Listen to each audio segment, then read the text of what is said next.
Bom, meu nome é Francisco, eu sou acadêmico do quinto semestre de Física Bacharelado da Universidade Federal de Santa Maria e membro do PET Física. Bom, no episódio de hoje do PETcast será uma entrevista com a estudante de doutorado Aline Ramos Novaes. Ela possui graduação e mestrado em astronomia pela Universidade Federal do Rio de Janeiro.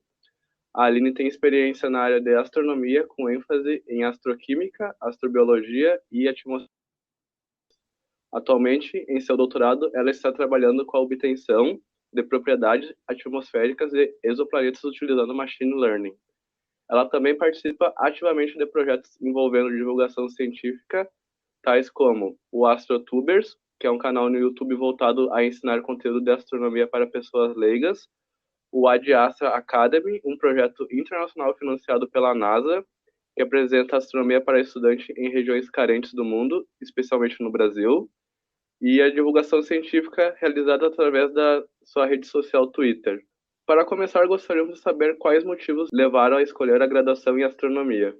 Desde que eu era pequena, na verdade, eu penso em astronomia desde que eu era pequenininha, só que eu não sabia que existia a graduação em astronomia. Então, desde que eu era pequena, eu dizia que eu queria ser cientista, né? Sim, Tenho, eu tenho dois pais que são biólogos, então eu sei como é o meio acadêmico desde sim. sempre. Então, eu sempre almejei eles, eu sempre quis ser cientista. E foi mais ou menos no segundo ano do ensino médio que um professor meu de física apresentou para gente um programa chamado um programa no computador. Sim. Não é o E a Stellarium, gente, por acaso? Stellarium, o Ah, legal. Stellarium, que a gente vê a posição das estrelas, dos Sim, planetas. sim. Você pode escolher o dia, você pode escolher a localização, etc. Você pode mudar de localização. Daí, nisso teve a OBA também, a Olimpíada Brasileira de Astronomia, Uhum. e eu me interessei bastante. No meu colégio teve cursinho para fazer a OBA. Eles deram algumas aulas de astronomia para o pessoal que estava interessado. E desde então eu descobri que existia graduação em astronomia e eu escolhi fazer. Eu desisti da ideia de ser apenas uma cientista e eu me especifiquei, digamos assim, escolhi fazer astronomia. Sim, muito legal. E é bom que no caso, no teu caso, no Rio de Janeiro tem a graduação em astronomia. Então, tipo, a pessoa que quer fazer especificadamente astronomia, ela não precisa fazer tipo uma graduação em física, ou no caso, já tem em astronomia, certo? Pois é, no meu caso eu dei muita sorte porque tinha aqui na UFRJ, né, que fica aqui pertinho de mim. Como que você descobriu? Poderia nos contar um pouco sobre o seu projeto de doutorado? A minha linha de pesquisa, eu trabalho, como você falou, com atmosferas de exoplanetas. Eu Sim. sempre me interessei muito por planetas, mas o meu maior interesse, eu acho que desde que eu entrei na astronomia, é pela pesquisa de vida fora da Terra. E Uhum. quando eu estava mais ou menos no terceiro período, eu descobri a área de astrobiologia, foi numa disciplina de mesmo nome. Então, eu aprendi bastante sobre isso, sobre essa área chamada astrobiologia. Eu me identifiquei com ela e desde então eu descobri que era isso que eu queria fazer. Antes disso, eu tinha outros projetos, eu gostaria de trabalhar com buracos negros também, mas desde que eu descobri a astrobiologia, eu quis entrar para a área e eu fui me especificando até chegar na atmosfera de exoplanetas, que é uma das partes mais promissoras da área. E essa área, a área de astrobiologia mesmo, ela vem crescendo nos últimos anos, né? Tem bastante pesquisa relacionada e é uma área importante, né? Muito Isso, importante dentro da ciência da natureza. isso. O meu projeto de doutorado, então, é relacionado à astrobiologia. Como Uhum. você falou, o meu projeto é para obter parâmetros dos exoplanetas, né? Da atmosfera dos exoplanetas, para ser mais específico. Então, eu estudo só exoplanetas que possuem espectro de transmissão, que a gente obtém quando o planeta passa na frente da sua estrela. Então, quando o planeta passa pela frente da estrela, a luz da estrela passa através da atmosfera, né? E aí, com isso, a gente obtém um espectro de transmissão da atmosfera do planeta. Sim. Então, são poucos os planetas que têm isso hoje em dia. São muito poucos. Mas eu estudo justamente esses planetas que têm esses espectros atmosféricos de transmissão. E aí, a partir desses espectros, a gente consegue inferir algumas propriedades dos planetas. Uhum. Aí a gente pode descobrir, por exemplo, a temperatura do planeta, a gente pode descobrir a abundância de algumas moléculas. No meu caso, eu estudo principalmente água e outras moléculas como metano ou amônia ou praticamente essas três. Então, no caso, para quem eu gostaria de seguir a sua área, não só a física é muito importante, mas química, a própria biologia, mas essas outras duas ciências são muito importantes, então, também. É bem importante a gente ter uma noção básica, assim, principalmente de química. A Uhum. biologia, eu acho que na astrobiologia tem gente que trabalha mais especificamente com biologia. Eu acho que eu tenho muita pouca noção de biologia, mas de química é importante ter bastante. E no mestrado eu trabalhei com astroquímica, então é uma Sim, coisa mais. Foi um adendo mais para a área, né? sim. Muito legal. Como foi a transição entre a graduação e a pós? Você chegou a se arrepender em algum momento de não ter escolhido uma outra faculdade, no caso, um outro curso? Eu já pensei em escolher outro curso, mas durante a graduação, assim, naquela Sim. época de física e cálculo que eu não estava conseguindo passar, e eu acho que Uhum. todo mundo passa por isso, né? Sim, De estar com dificuldade nas matérias e pensar, eu não nasci para isso, eu vou trocar de curso. sim. Mas entre a graduação e a pós-graduação, eu acho que não. A Beleza. transição, eu acho que foi mais assim, depois que eu terminei o meu trabalho de conclusão de curso, que na astronomia a gente tem que fazer uma monografia, eu acho Uhum. que quando eu terminei isso e entrei para pós-graduação foi quando eu percebi assim o quanto que eu tinha evoluído ao longo da minha graduação toda. E aí quando eu terminei o mestrado, que eu fiz a dissertação e terminei a dissertação, eu percebi que eu tinha evoluído mais. Então assim, o pouquinho tempo que eu tô na carreira acadêmica, né? São 7, 8 anos que eu estou na carreira acadêmica. Eu já percebo que, assim, os textos que eu escrevo, a maneira que eu escrevo, as coisas que eu aprendo, sabe? Eu já Sim. percebo que eu tenho evoluído ao longo do tempo. Então, essa transição, e eu acho que não sou só eu acho que qualquer pessoa que passar por uma graduação, por uma pós-graduação na mesma área, vai perceber isso. A gente percebe que a gente ganha maturidade ao longo do Sim. tempo. E a própria divulgação científica faz você perceber isso também. Você ganha muita maturidade e faz você perceber que você não é mais tão leigo assim nas coisas que você aprendeu, sabe? A gente ainda tem É, muito que aprender, lógico. A gente vive aprendendo sempre. Eu não sei tudo da minha área e nem vou saber. justamente, sim, e justamente o papel da divulgação científica hoje em dia é muito importante, né? Então, é uma responsabilidade muito grande tu ter que divulgar um assunto correto dentro de um monte de assuntos que estão espalhados aí falsos, né? Então, é uma responsabilidade muito grande e tem seu mérito, né? Não, pois é importante justamente nós, pesquisadores, estarmos na divulgação científica por causa disso, porque tem muita gente fazendo divulgação científica por aí que não é pesquisador, então que não entende do assunto, ou que entende lendo na Wikipédia, digamos assim. Pois é. Uhum. Apesar da Wikipédia muitas vezes estar certa. Mas, assim, é importante a gente que entende do assunto, que sabe responder uma dúvida, por exemplo, quando perguntam, sabe? É importante a gente estar nesse meio de divulgação por causa disso. E aí a gente acaba aprendendo mais com isso. Eu percebo que eu cresci muito mais depois que eu comecei a fazer divulgação científica. É muito difícil porque o cientista normalmente fica preso no seu laboratório, fazendo sua pesquisa ali, e às vezes não... Tá, tem coisas que não tem como realmente tu divulgar, né, mas é importante a divulgação, até mesmo para as pessoas saberem, né, o que está sendo feito dentro de uma universidade, como está sendo feito. Exatamente. Como foi mencionado anteriormente, você participa do projeto AstroTubers, né? Como você conheceu o projeto e por que decidiu participar? Na verdade, eu não conheci o projeto. Eu fui uma das pessoas que criou o projeto. Ah, Então, legal. eu estava lá.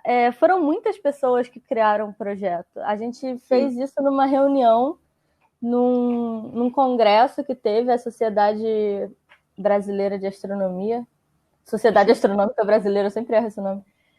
A Sociedade Astronômica Brasileira teve uma reunião, se eu não me engano, em 2017, e a gente mencionou que a gente queria criar um projeto de divulgação científica no YouTube, feito pelos alunos. Então, nós, alunos, nos reunimos falando, vamos fazer uma reunião para discutir esse negócio do canal? Quem quer fazer um canal? Vamos criar uma reunião. Vamos criar uma reunião.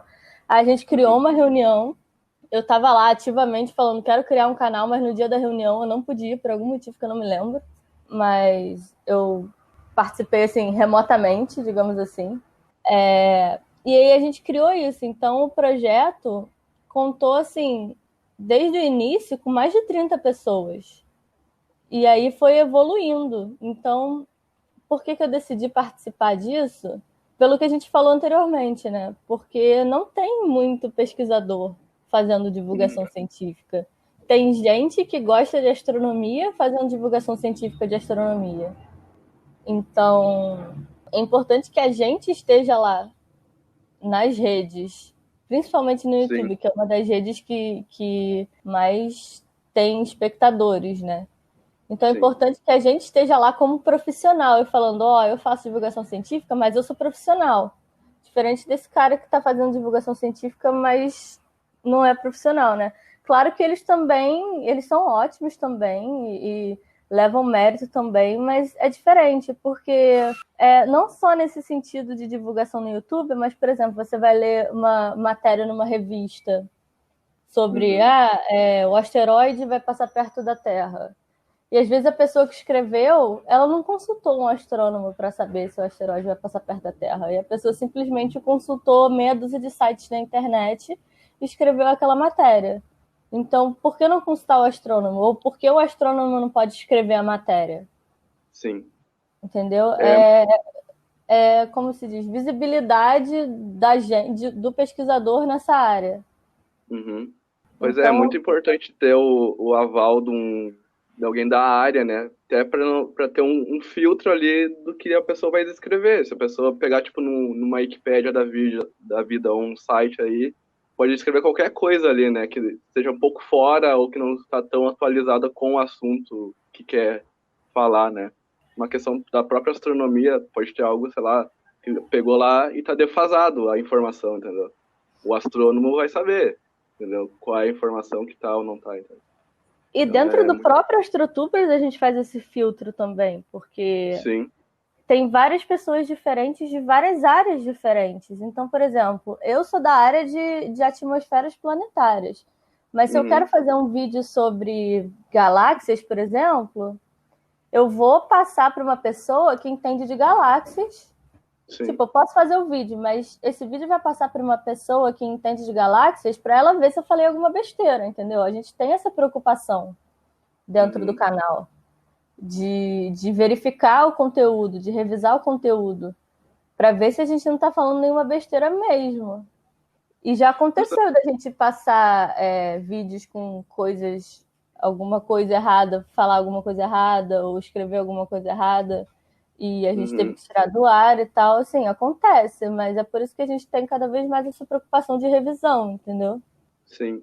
Justamente, às vezes tu pega uma notícia, sei lá, ou uma matéria ali, é mais parte sensacionalista, né, da matéria, sei lá. A pessoa bota, sei lá, asteroide vai passar próximo da Terra, só que, tipo, só esse título já deixa as pessoas meio que preocupadas, só que, tipo, o quão próximo da Terra é isso, né?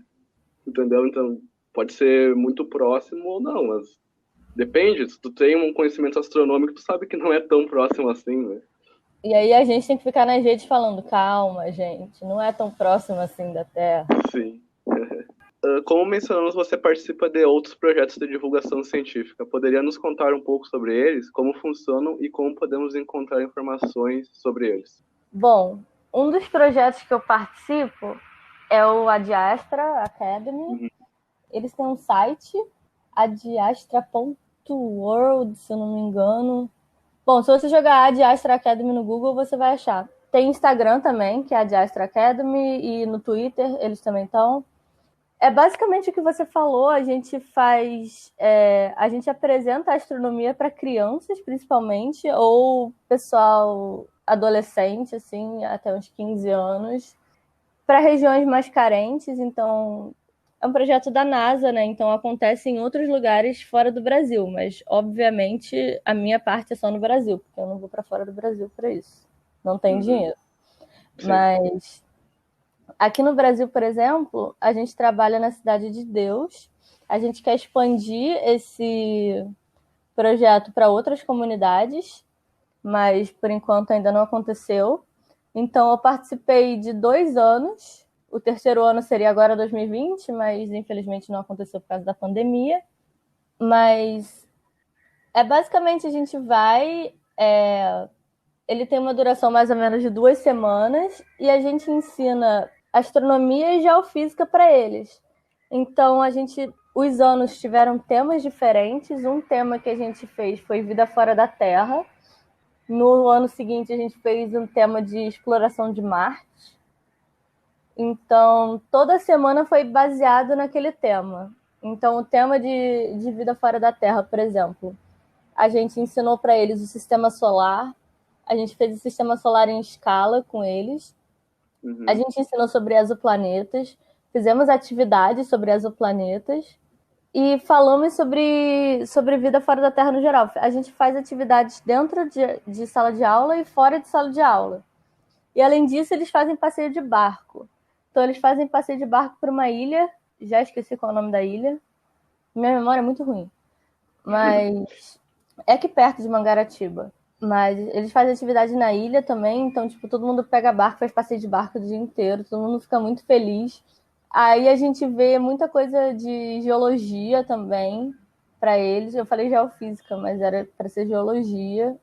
Eles veem muita coisa de geologia, eles veem muita coisa de biologia também. Eles catam bichinhos, botam no microscópio, essas coisas. Aí no ano passado, quando teve de Marte, a gente fez rovers com eles. A gente Que imprimiu legal. um Marte gigante para poder simular onde que o rover poderia passar, Uhum. onde que tem cratera, onde que não tem, esse tipo de coisa. Então são atividades bem interativas que a gente faz com eles. Então, tipo assim, eles gostaram muito, eles criaram os próprios rovers, aí eles decoraram, aí os caras fizeram rover do Flamengo, rover do Vasco, aí depois teve Uhum. corrida de rover, sabe? Foi muito legal. E essa interação com as crianças e as regiões carentes, né, é muito importante porque às vezes vai ser o primeiro contato que vão ter com um assunto astronomia, né? E esse contato feito dessa maneira, como vocês fazem, é muito legal, muito bacana.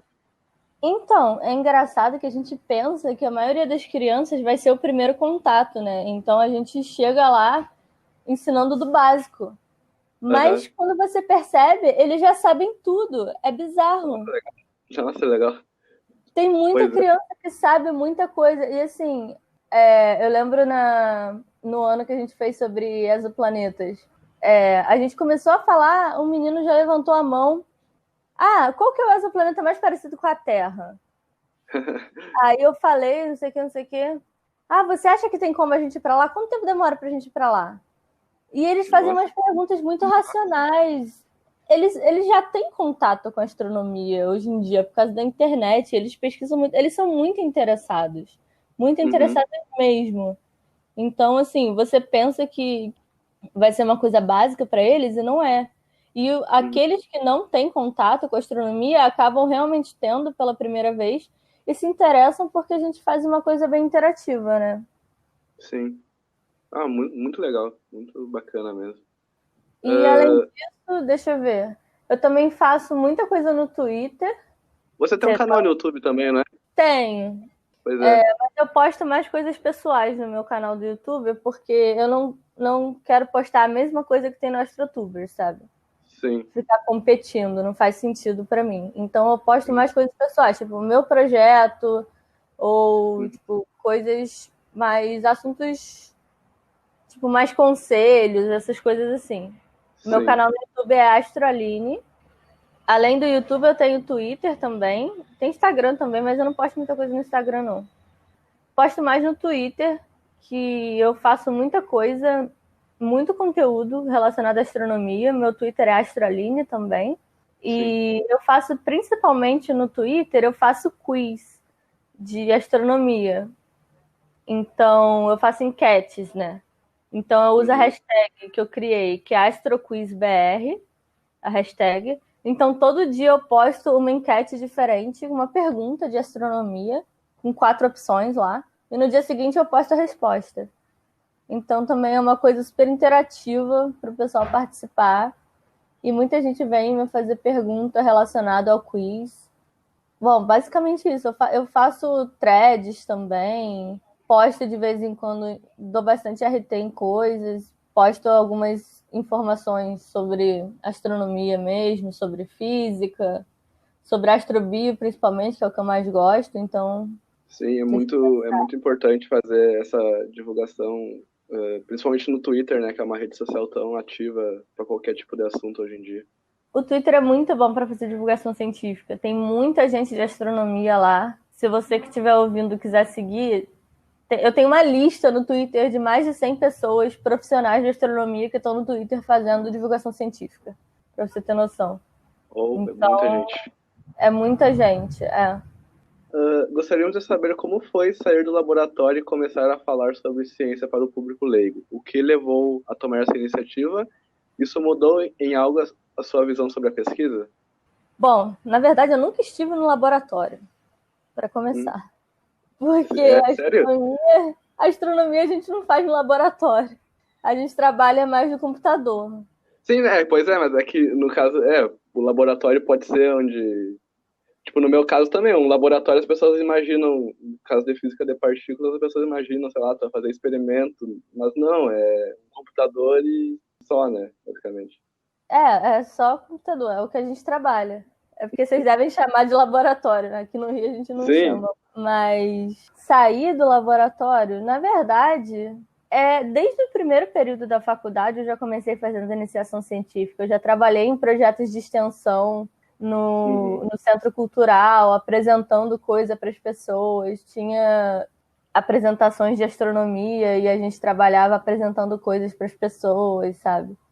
Então, desde sempre eu estou na divulgação científica. Eu não posso dizer que eu saí de uma coisa e comecei a falar para o público, mas teve uma época que eu comecei a fazer mais. Eu acho que foi bem diferente. O que me levou a tomar essa iniciativa? Eu já falei que foi justamente a falta de pesquisadores na área de divulgação científica, que eu acho que ainda tem a falta de pesquisador em todas as áreas. Não só na astronomia, mas assim, em todas as áreas. Eu acho que todo mundo de todas as áreas deveria fazer divulgação científica. Eu acho que deveria ser um pré-requisito para o pesquisador fazer divulgação científica. Assim como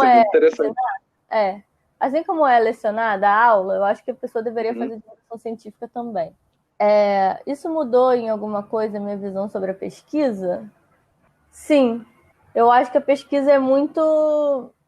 eu não diria elitizada, mas é muito centrada na gente, na academia. E a ciência deveria ser para todo mundo. E muita gente não tem acesso justamente pela falta de informação. Por exemplo, o que mais tem assim, desde sempre, desde que eu comecei a fazer divulgação científica, é gente virando para mim e falando: eu não sabia que existia faculdade de astronomia. Tanto que eu fui uma das pessoas que não sabia que existia faculdade de astronomia. E tanto pessoas do ensino médio, que não sabiam e agora vão fazer, quanto pessoas já formadas que chegaram e falaram: ah, não sabia, então agora eu fiz física, fiz engenharia, fiz outra coisa. Então, assim, é falta de informação, sabe? Pode ter em 3, 4 faculdades só, beleza, é pouco, mas existe, sabe? Tem como você fazer. Então, por que a astronomia não está chegando nas pessoas? Eu acho que esse é o problema. Por que a nossa pesquisa não está atingindo as pessoas? Por que até hoje a pessoa lê alguma coisa de asteroide e a pessoa realmente acha que vai chegar na Terra? Por que as pessoas até hoje acreditam em Terra plana? Sabe? Pois é. Por que é justamente isso. Acho que é a falta da nossa divulgação, é a falta da divulgação científica por profissionais, principalmente. Porque se eu sou um profissional e falo: olha, meu querido, eu sou profissional na área e a Terra não é plana. A pessoa vai acreditar muito mais do que chegar um cara qualquer no YouTube e falar: ah, porque a Terra não é plana. Mas ele não tem credencial nenhum. A pseudociência, ela sempre existiu, né? O problema é que a internet deu mais voz, né, para ela e para os seus seguidores. Então, hoje em dia na internet tu tem tipo um monte de assunto pseudocientífico que as pessoas seguem e acreditam e sem ter um conteúdo de qualidade sobre, sei lá, astronomia, as pessoas realmente caem nisso, né? Por, sei lá, serem leigas no assunto, ter muitos termos científicos, né, que enganam ali a pessoa, né? E a pessoa passa a acreditar naquilo. Exatamente. E, cara, foi o que eu falei, é falta de divulgação. Então a ciência ainda está muito centralizada assim, né, na gente. A pessoa, ela se torna pesquisadora e ela só pensa em fazer a pesquisa dela pro resto da vida. Tem gente que não quer nem ensinar, sabe? Tem gente que não quer nem ser professor, pra você ter noção. Tem muita gente na academia que é assim. Sim. Então, tem muita gente muito fechada e não é para ser assim, sabe? A informação não é sua, a informação tem que ser passada para todo mundo. Todo mundo tem que saber, não tudo que você sabe, mas todo mundo tem que saber o básico, sabe?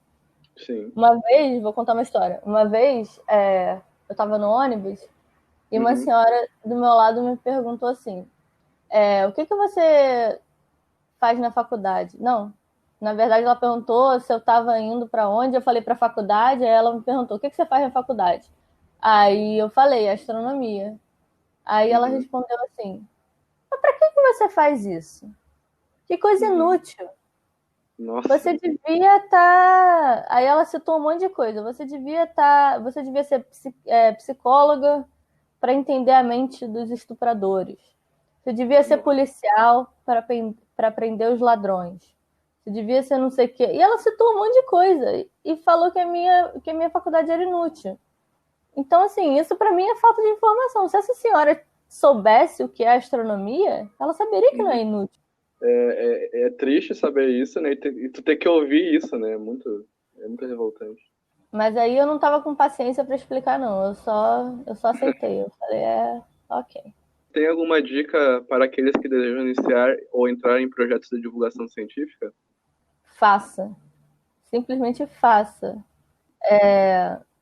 Eu acho que é tudo que eu tenho para dizer. Eu acho que eu falei aqui diversas vezes que a divulgação científica é mais do que importante, não só na astronomia, mas em qualquer área da ciência. Se você não faz ainda, faça. Se você pensa em fazer, faça. Se você já faz, faça mais. Em todas as redes sociais possíveis, de todas as formas possíveis. Eu acho que é uma coisa, é dever de todo mundo, é dever de todo pesquisador, na minha opinião. Uns fazem mais, outros fazem menos. Assim, é meio chato dizer isso, porque muita gente fala: ah, mas eu não tenho tempo para fazer divulgação científica. Né? Tem muita gente que não faz porque diz que não tem tempo. E acha que demanda tempo. Mas, poxa, o mesmo tempo que você demora entrando no Facebook para falar com seus amigos, você compartilha meia dúzia de notícias de astronomia ali, sabe? Sim.